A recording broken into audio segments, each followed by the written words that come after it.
Bapa di surga, kami telah membaca firman-Mu Tuhan. Tiba saatnya kami akan merenungkannya di hari Natal, hari yang penuh dengan sukacita ini. Kiranya Roh Kudus boleh berbicara pada setiap hati nurani kami.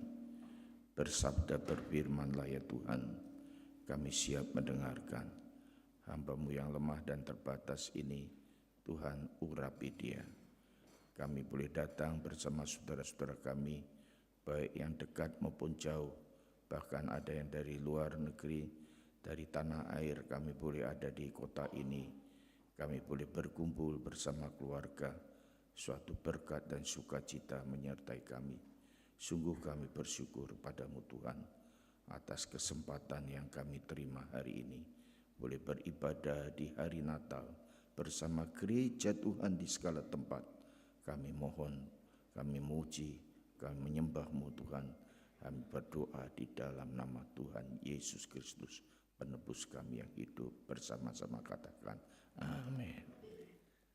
Saudara sekalian, selamat hari Natal, Shalom. Ya, saya bersyukur sekali boleh bersama-sama dengan Bapak Ibu saudara sekalian. Ada di antara kita yang datang dari luar kota, luar negeri, hari ini bersama-sama bernatal di kota Sydney. Saudara sekalian, kita akan bersama-sama merenungkan dari Natal tahun 2022 ini. Kami memilih satu tema, yaitu tentang terang, memancarkan terang Kristus. Dan di kebaktian tanggal 25 saya memberikan tema terang yang membawa pengharapan, Natal yang memberikan pengharapan. Saudara sekalian, Natal kita rayakan biasanya dengan hiruk pikuknya kehidupan kita, dan kita sungguh merasakan bagaimana kita bersama di dalam situasi hari ini, melewati pandemik, melewati tahun-tahun yang penuh dengan kekelaman. Selama 2 tahun yang lalu kita tidak Natal bersama di dalam gedung ibadah. Kita mengikuti live streaming, mengikuti secara online, dan ini kita alami selama 2 tahun yang lampau. Dan tahun yang ketiga ini bersyukur atas rahmat dan kasih karunia Tuhan, kita boleh bersama-sama merayakan Natal secara onsite. Di hari Natal, bertepatan tahun ini hari Natalnya jatuh di hari Minggu, dan minggu depan berjatuh pada tanggal 1 Januari, hari Minggu pertama. Saudara, ini saya sungguh berdoa supaya menjadi satu momen yang sangat indah untuk kita memulai dan melangsungkan kehidupan kita sebagai anak-anak Tuhan. Saudara, dikatakan Natal itu bukan sekedar pesta pora. Natal itu bukan sekedar shopping atau berbelanja, saudara. Natal bukan sekedar kado atau memberi kado, menerima kado. Tapi Natal sebenarnya adalah suatu peristiwa, satu momen di mana Allah yang Maha Mulia, Allah yang Maha Kuasa, Allah yang Maha Kasih telah datang ke dalam dunia, menginjakkan kakinya di atas bumi ini, saudara. Bumi dan dunia yang bagaimana, saudara? Dunia yang penuh dengan kegelapan, dunia yang penuh dengan kekelaman, dunia yang penuh dengan penderitaan, dunia yang penuh dengan kesengsaraan. Allah yang Maha Kuasa, Allah yang mulia, kemuliaannya melampaui segala-galanya, rela datang dalam dunia yang gelap ini. Bahkan dia lahir di palungan, di sebuah kandang di Bethlehem, saudara. Saudara-saudara, firman Tuhan yang kita baca hari ini, saudara, menyatakan beberapa hal, saudara. Ayat yang pertama dikatakan pada mulanya adalah firman, dan firman itu bersama-sama dengan Allah, dan firman itu adalah Allah. Saudara-saudara yang dikasihi Tuhan, dikatakan oleh Yohanes, Injil Yohanes di sini, saudara, bahwa pada mulanya adalah firman. Saudara, apa artinya pada mulanya, saudara-saudara? Di dalam teks bahasa Yunani ini, saudara, bahasa aslinya mengartikan sebelum ada waktu, itu artinya pada mulanya. Sebelum ada waktu, sudah ada firman. Sebelum ada waktu, sudah ada firman. Dan dialah yang menciptakan waktu. Allah yang menjadikan waktu, Allah yang menciptakan waktu. Bahkan Allah juga, dia juga yang akan mengakhiri waktu itu. Saudara-saudara, jadi sang firman ini adalah pribadi, dikatakan oleh Yohanes adalah yang menjadikan segala sesuatu. Menjadikan segala sesuatu termasuk menjadikan waktu. Dan waktu itu tidak dapat menguasainya. Waktu itu tidak dapat membatasinya. Sebelum ada waktu, firman sudah ada. Sebelum ada waktu, Tuhan sudah ada. Sebelum ada waktu, Kristus sudah ada, saudara. Dan pada waktu itu dihancurkan. Pada hari kiamat, Tuhan datang kedua kalinya. Menghancurkan waktu itu, saudara. Di sana pun dia tetap ada. Allah tetap eksis. Dialah Allah kita, Allah yang disebut dengan Yesus Kristus.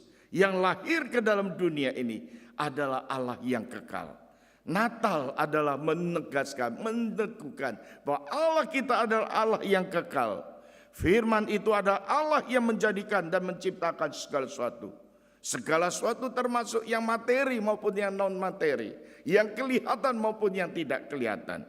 Saudara-saudara, artinya saudara-saudara, semuanya ini di bawah kontrol, di bawah ciptaan daripada Allah itu. Allah kita Allah pribadi yang berkuasa, saudara. Allah adalah pribadi yang maha hadir, saudara. Allah adalah pribadi yang memegang sejarah dan kendali hidup kita. Manusia selama hidup dalam kegelapan itu menuju kepada kematian yang kekal. Tetapi bagi orang yang percaya akan mendapatkan pengampunan dosa. Bahkan yang percaya akan mendapatkan kehidupannya kekal. Allah datang ke dunia. Mengapa Allah mau datang ke dunia? Kenapa saudara-saudara ketika kita merayakan Natal ini, Allah kok mau datang ke dalam dunia ini, saudara? Saudara-saudara, ayat 1 sampai ayat yang kelima, Yohanes menjelaskan bahwa karena manusia dunia ini ada dalam kegelapan. Karena kita hidup di dalam kegelapan, saudara-saudara. Dan ayat-ayat ini menunjukkan bahwa kegelapan itu ada kegelapan hidup manusia di dalam kegelapan itu, saudara-saudara, menunjukkan bagaimana keberadaan manusia. Dan Alkitab menegaskan bahwa terang itu datang, dikatakan. Terang yang datang itu bercahaya di tengah-tengah kegelapan. Bahkan kegelapan tidak dapat menguasainya. Yesus datang sebagai terang yang masuk dalam dunia yang gelap, di dalam kegelapan. Dan kegelapan tidak dapat menguasainya. Karena terang itu lebih besar dari kegelapan.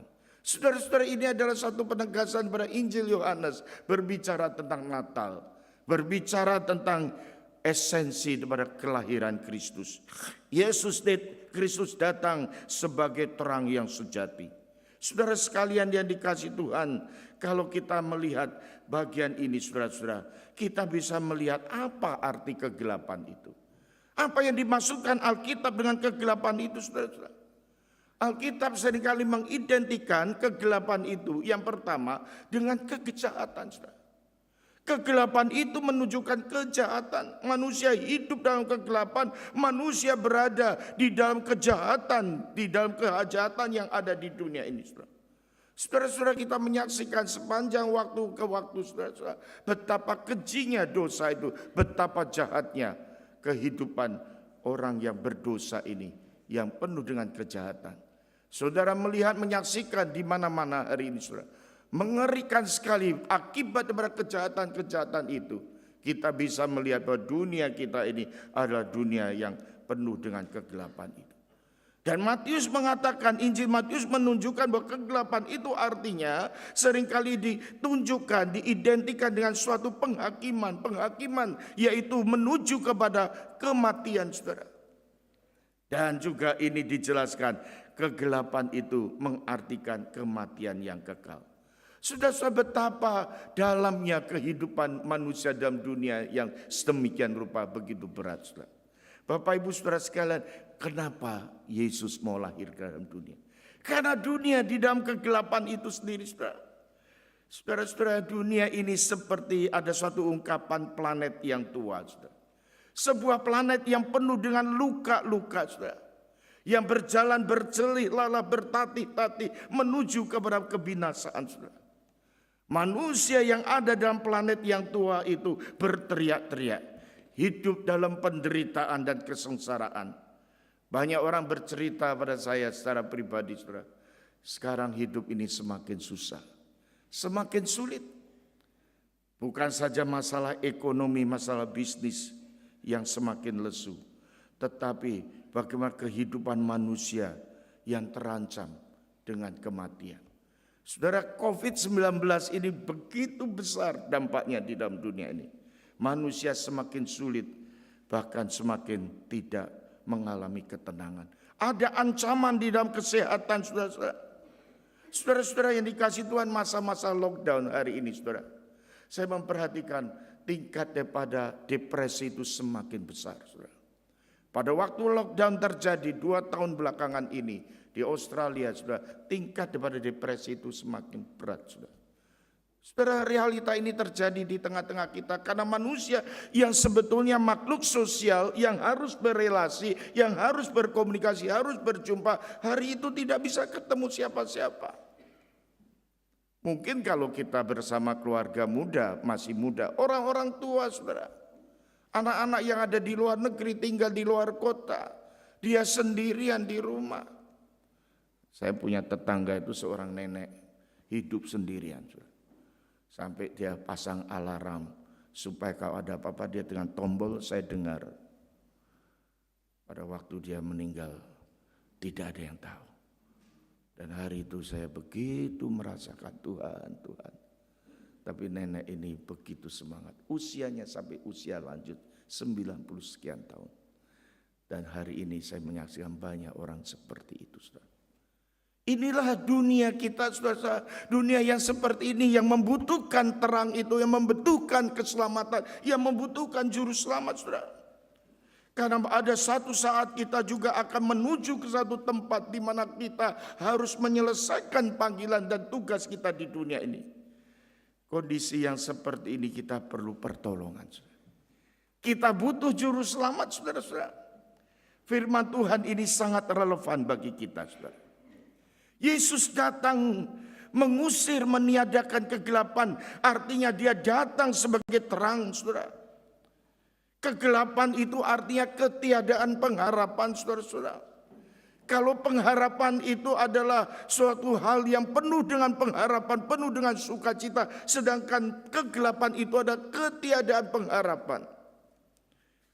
Manusia membutuhkan pengharapan, saudara. Inilah yang menjadi dasar kita, kehidupan kita. Sehingga kita hari ini bisa kuat hari ini, saudara. Karena kita ada pengharapan itu, saudara. Pengharapan ini menjadi satu modal utama kita, saudara. Semua kita lakukan itu sebenarnya lahir daripada kehidupan yang ada harapan, saudara. Saudara-saudara, sebagai contoh seorang pelajar, kenapa mau belajar mati-matian, saudara? Karena mau lulus. Harapannya mau lulus. Saudara-saudara, kalau ditanya lagi lebih lanjut, kenapa mau lulus? Karena harapannya setelah lulus dia bisa bekerja. Kalau kita kejar lagi, kenapa kamu mempunyai satu kerinduan untuk bekerja? Harapannya adalah untuk bisa mendapatkan hasil, mendapatkan uang. Apakah berhenti di situ, saudara? Kalau setelah mendapatkan hasil, mendapatkan uang, ada harapan apa lagi? Kalau saya sudah punya uang, saya bisa beli rumah dan setelah itu menikah. Ada harapan. Sebetulnya apa yang terjadi contoh-contoh ini selalu kita membutuhkan satu harapan. Ada pengharapan, itulah yang menjawab harapan-harapan ini, saudara. Bapak Ibu saudara sekalian, kenapa Yesus mau datang ke dalam dunia yang gelap ini? Yohanes pasal 3 ayat 16 itu jawabannya adalah karena kasihnya Allah mengutus anaknya yang tunggal di dalam dunia ini, saudara-saudara. Yesus adalah Allah yang kekal, kita tahu dari awal, saudara. Dan di dalam Injil Yohanes ini diulang-ulang Allah yang kekal, hidup di dalam kemuliaan, saudara. Dia tidak mengenal apa arti itu kemiskinan, dia tidak mengenal apa itu arti kesengsaraan dan penderitaan. Selama-lamanya disembah di surga dengan ribuan malaikat, menyembah sujud di hadapan dia.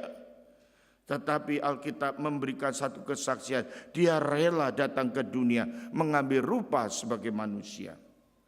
Lahirnya di kandang Bethlehem, ditaruh di atas palungan, kehidupannya berjalan menuju salib dan taat setia sampai mati. Sehingga saudara-saudara, firman Tuhan ini menegaskan di ayat yang ke-14 tadi, firman itu menjadi manusia dan diam di antara kita. Anak tunggal Allah yang penuh kasih dan karunia dan kebenaran dikatakan. Kasih karunia ini diarti ada rahmat Allah yang diam di antara kita, berjalan bersama-sama kita di dalam dunia yang penuh dengan kesengsaraan. Saudara sekalian, Allah itu disebut, Yesus itu dinamakan Immanuel, saudara. Allah yang diam itu dikarenakan Allah yang beserta dengan saudara dan saya, beserta dengan kita. Oh saudara, firman Tuhan ini sangat menguatkan kita, saudara.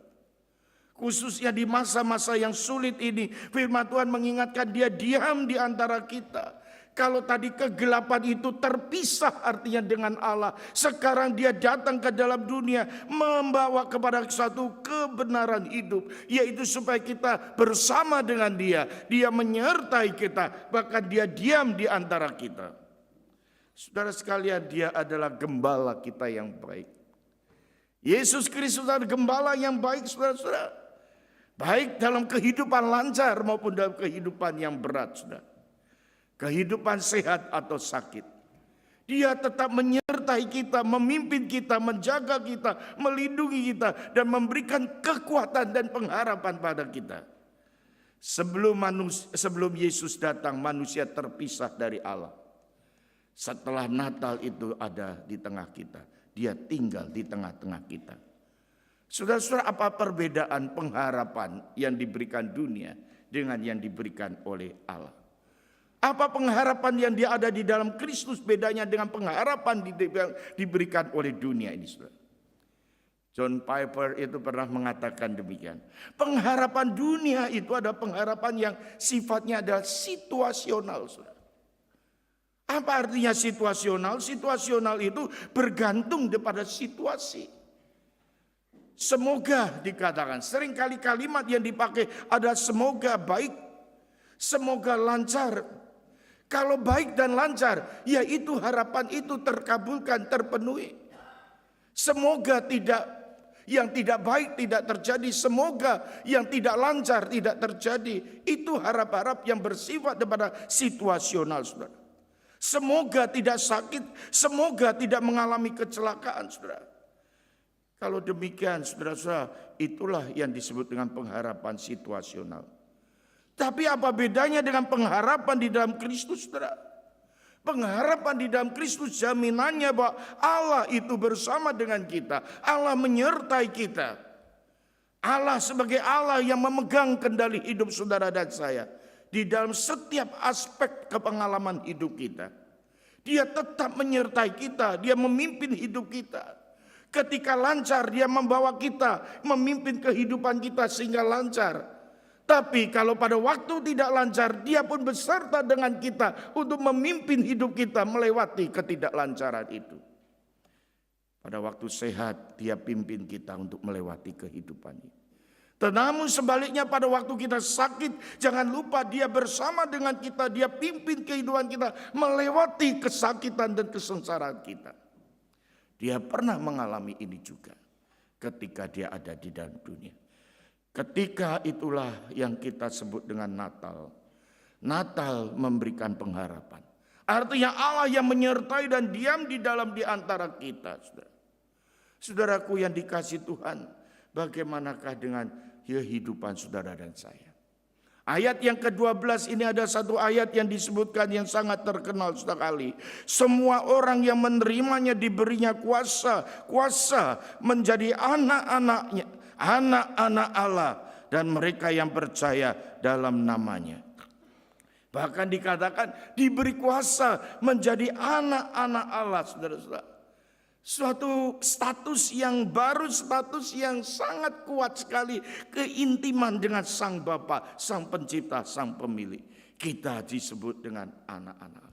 Allah memberikan pengharapan di dalam Kristus, di mana kita boleh bersama-sama dengan Dia menjadi anak-anaknya. Artinya kita akan mengikut Tuhan selama-lamanya sebagai Bapa kita. Anak itu akan kembali kepada Bapa. Pada satu hari kelak ketika kita sudah selesai dalam dunia ini, kita akan pulang bersama-sama dengan Bapa di surga. Itu adalah arti daripada anak. Anak menunjuk pada hubungan yang intim, saudara. Saudara sekalian, ini yang Alkitab sering tegaskan dalam Injil Yohanes, yaitu berbicara hidup yang kekal. Hidup yang kekal itu ada dua aspek, saudara. Dua hal, dua segi. Segi kuantitas, yaitu hidup yang tidak ada putus-putus, yang terus-menerus itu hidup kekal. Hidup yang panjang, hidup yang lama, saudara. Ini kuantitas, kuantiti. Karena Yesus mempunyai kehidupan, dia sumber kehidupan, dia sumber hidup dan dia hidup. Yohanes 14 ayat yang ke-6 dikatakan, akulah kebenaran, akulah hidup. Akulah jalan, barang siapa yang percaya kepadaku dia akan memiliki hidup. Kuantitas akan terus menerus hidup bersama dia. Dan kematian sekalipun akan dikalahkan. Kematian akan dihanguskan. Yaitu dengan kebangkitan. Dia mengalahkan kematian dan dia memberikan hidup kekal selama-lamanya. Dan bagi yang percaya diberikan hidup yang kekal yang sedemikian rupa. Yang tidak mengalami maut dan kematian bersama dengan dia selama-lamanya. Pada saat kedatangan Yesus yang kedua kalinya, orang-orang mati akan dibangkitkan dengan memakai tubuh yang baru. Tubuh yang mulia. Ini ada kuantitas. Kuantitas yang panjang, yang terus-menerus, yang Alkitab ingin ingatkan kepada kita juga. Tapi ada aspek yang kedua dari hidup yang kekal, yaitu aspek kualitas hidup. Kualitas hidup kekal, kualitas kehidupan. Di dalam Alkitab bukan saja bicara kuantitas, tapi ada sesuatu yang lebih dalam lagi, yaitu kualitas kehidupan itu. Kualitas hidup kekal, saudara-saudara, itu tidak cukup dengan kehidupan yang kekal, panjang, dan seterusnya. Saudara, kalau kita hanya hidup panjang terus, saudara, banyak orang tua yang sudah mulai mengeluh. Kalau usianya sudah 90 ke atas, ya kan, Pak Joni, kapan saya lebih baik pulang? Doakan jangan sampai lama-lama. Saudara, hidup manusia panjang, kuantitas, baik tapi tidak cukup. Harus ada kualitasnya. Apa itu, saudara? Kualitas inilah yang ingin ditegaskan juga di dalam kehidupan sebagai anak-anak Tuhan, saudara. Yaitu hidup yang cocok, sesuai dengan nilai-nilai kerajaan surga. Sesuai dengan karakter Allah, saudara. Sesuai dengan karakter Kristus. Saudara, hari ini kita sedang diadaptasi, disesuaikan, dicocokkan dengan kehidupan nilai-nilai kerajaan surga. Saudara, kita itu perlu cepat adaptasi. Kadang lama sekali. Saya seringkali berpergian ke luar negeri, khususnya ke tanah air. Berapa hari lalu saya pulang tuh memberkati sepasang suami istri. Anak pemuda-pemudi di sini menikah. Dia kata, Om, sebaiknya Om yang pimpin. Orang tuanya dan teman gereja di sana bilang, Pak Joni datang. Saya bilang, ya saya datang. Dan saya setiap datang saya mengunjungi untuk mama saya. Mama saya itu udah lanjut usia. Saudara, tapi saya masih ingat dalam satu kesaksian, saudara. Saya punya 2 keponakan yang baru saja ayahnya meninggal. Ayahnya itu adik saya. Anak yang masih usia 7 tahun, naik kelas 2, yang satu naik kelas 6. Dan saya panggil, saya bilang, apa mau ke Surabaya? Bisa enggak kamu terbang naik pesawat? Apa akan atur? Wah, senang sekali. Dia pergi, walaupun hanya 2-3 hari ketemu saya, didampingi mamahnya. Sepanjang hari-hari itu, kami cerita, yang diceritakan tentang bapaknya. Oh, bapakku gini, bapakku gini. Saya mirip sekali dari mukanya, gaya ceritanya, omong-omongnya, cara makannya. Dan dia kata, aku kalau makan begini, suka ketip-ketip ini, kayak bapakku. Kata. Anak kecil menurut hati saya, aduh. Saya itu senang ketemu, tapi jadi dibawa nostalgia. Saya mau Tuhan, anak ini masih kecil. Dia belum mengerti. Maminya nangis saja. Menyesuaikan di kerajaan surga. Itu kayak mirip hubungannya anak dengan bapak. Kualitas hidup kekal itu bukan sekedar kita masuk surga dan hidup bersama dengan Allah. Ya, hari ini kita sedang dilatih, diuji untuk terus menerus supaya mirip, supaya semakin hari semakin serupa dengan Kristus. Ujian iman kita itu bukan tanpa tujuan, saudara. Ujian kehidupan hari ini bukan tanpa maksud, bukan tanpa goal, saudara-saudara. Dan saya hidup di dalam Natal hari ini, melewati Natal. Tuhan ingin membawa momen-momen seperti ini untuk kita mengoreksi hidup, mengoreksi hati, mengoreksi pikiran kita, mengoreksi keberadaan kita. Apakah kita semakin mirip serupa dengan Dia? Itu kualitas pengharapan dari hidup kekal. Sebagai anak-anak Allah di sini, dia akan mirip dengan Allah, mirip dengan Bapa di surga. Saudaraku yang dikasih Tuhan, biarlah pada pagi hari ini kita bersama-sama sebentar akan dilayankan perjamuan suci. Mengajak saudara dan saya untuk membuka hati lebar-lebar, saudara. Membuka pikiran dalam-dalam. Melewati hari, melewati jam, hari, bulan, bahkan tahun, saudara. Kita sebentar lagi tanggal 26 masuk ke akhir tahun. Kita akan menyongsong 2023. Kita nggak tahu apa yang akan terjadi di sana. Tetapi kita percaya di dalam Dia kita disertainya. Dia diam di antara kita. Berada di tengah kita. Memimpin hidup kita. Baik dalam suka maupun duka. Baik dalam waktu sehat maupun sakit. Baik di dalam kelancaran tidak lancar. Baik dalam keberhasilan maupun kegagalan kita.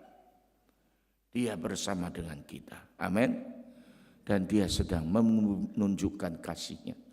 Karena kasih-Nya. Kasih-Nya yang besar itu, saudara-saudara.